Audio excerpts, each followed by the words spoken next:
What's a really stressful situation that you've been in where you've then had to use these skills yourself? What comes to mind? I think I use them every day, but I think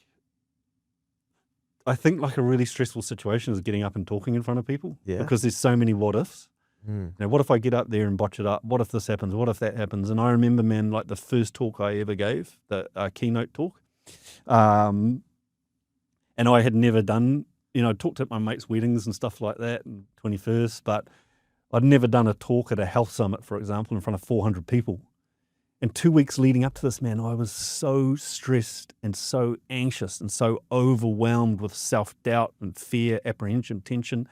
And I kind of got pissed off at myself. I was like, man, I teach this stuff, but I can't regulate things. I'm just, yeah. And, the day of the thing, didn't sleep well. I went in there and the guy talking before me was a neuroscientist from Australia. And so you imagine what I started doing. Yeah, imposter Oh, syndrome. God, David from PH, this is neuroscience. I'm going after a neuroscientist from Australia and his presentation's incredible and just riddled with self-doubt, man. And right before, I kind of knew that stress, pressure, fear, apprehension, tension, anxiety, overwhelm, and excitement physiologically are kind of the same thing. You're pumped up, you have adrenaline, you have cortisol, you're ready for action. How do you bridge that gap? And it's your ability to focus. If you can focus and direct your attention under pressure in those moments, you can convert that into excitement.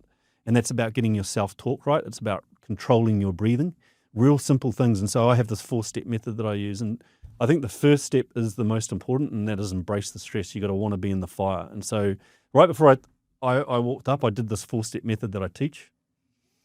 And the beautiful thing about this 4-step method is it's very simple. It can be applied very quickly, and it takes advantage of what we call top-down and bottom-up control of stress, intercepting stress in your head, pertaining to your thoughts, thinking, emotions, and intercepting stress in your body or controlling stress in your body. And so it goes through these 4 steps. So I was standing there, about to get up, overwhelmed. I could feel I wasn't in control. Step 1, embrace the stress. Well, what does that mean to me? It's just like, step into it. I just literally imagined I was just grabbing it and pulling it in. You've got to want to be in the fire. And so second step is to direct your self-talk. And so I said to myself, I'm calm, I'm centered, I'm focused, I've got this. I'm going to get up there, I'm going to smash it. Nice. I then the third step is to control your breathing. So I just tap back into my breathing, in through the nose, hold for a few seconds, out through the mouth.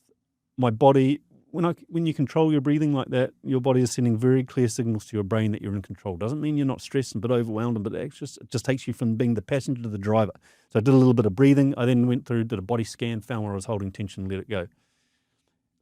I then went up there and smashed it, right? And so it's easy to go down one road of getting more and more wound up and losing control in the moment, but it's also easy to apply these simple mental tools, mental skills, stress control skills, to take you down a different path that gives you, again, more control, better response flexibility, more access to your wisdom, more creative decision making.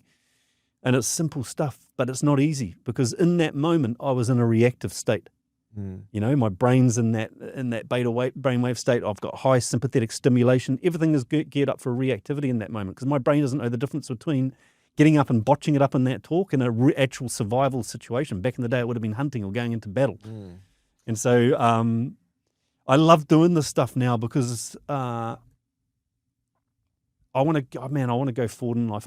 That feeling I had in that moment of being overwhelmed, I want to find it again. I'm now trying to look for that experience again. Yeah. Because now getting up to do these talks, I go in there and I almost feel neutral now because I've done it so over the last 2 years. I'm doing it all the time.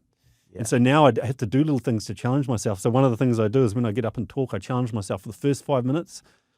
You get up there and trust that you know what to say. So I never start my slides straight away. I just talk for 5 minutes and I have no agenda before I get up there. I get up there and I just start talking. Nice. I just say, hey, how is everyone? Good. And then I just start, boom, boom. And I like doing that because it's like.